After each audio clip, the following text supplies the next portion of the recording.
जवाब लेते हैं इसी पर मोहित शुक्ला जी से। मोहित शुक्ला जी, वो कह रहे हैं कि यहाँ पर हिंदू मुसलमानों को बांटने की कोशिश की गई है, जिस तरह से वहां पर कृत्य करके कलमा पढ़वा के पैंट उतरवा कर चेक गोलियां मारी गई। वो कह रहे हैं कि हिंदू मुस्लिम में यहाँ पर तकरार लाने की कोशिश की जा रही है, एकजुटता को यहाँ पर तोड़ने की कोशिश की जा रही है। देखिए, ये जो घटना हुई है इसने पूरे विश्व को हिला के रख दिया और पूरे विश्व को एक बार विचार करना पड़ेगा कि ये जो मदरसों में किस प्रकार की शिक्षा हो रही है और कुरान की आयतों का क्या दो प्रकार की कुरान पढ़ाई जा रही है पूरे विश्व में। एक जो है वो गैर मुस्लिमों को मारने की बात करती है और एक भाईचारे की बात करती है।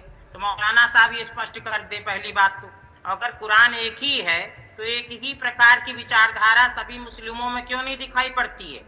और हिंदू मुस्लिम जो है यहाँ भारत के लोग नहीं कर रहे हैं। ये हिंदू मुस्लिम की जो भेदभाव की भावना हिंदू कभी करता ही नहीं है, क्योंकि हम तो सर्वे भवन्तु सुखिनः रोज सुबह शाम बोलते हैं संध्या के समय।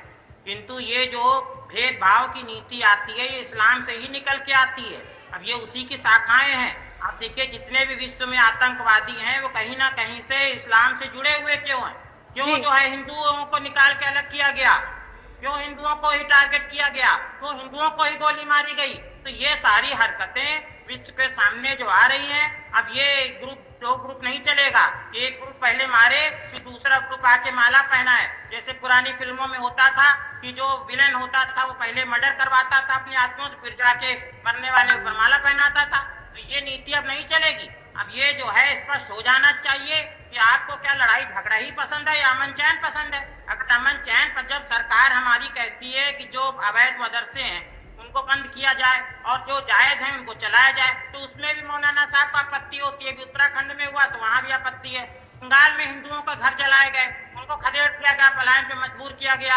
इसी प्रकार से आप बांग्लादेश में देख लीजिए, कश्मीर में कश्मीरी पंडितों को देख लीजिए, और अभी जो है थोड़े दिन पहले उत्तर प्रदेश संभल की स्थिति सबके सामने आई। मंदिर तक वहां पर जो है धूल मिट्टी खा रहे थे, कैसे हिंदुओं का पलायन करवाया गया। तो ये सारी स्थिति एक जगह की नहीं है। गांधार से हिंदुओं बौद्धों को खदेड़ दिया गया, बुद्ध जी की मूर्ति वहां तोड़ दी गई, विश्व की सबसे बड़ी, ये पूरे विश्व में हाहाकार मचा हुआ कट्टरपंथियों के द्वारा। तो जी चलिए जी मोहित शुक्ला जी, इसी पर जवाब लेते हैं। हमारे साथ यहाँ पर अलका शर्मा जी भी जुड़ी हुई है। अलका शर्मा जी, बार बार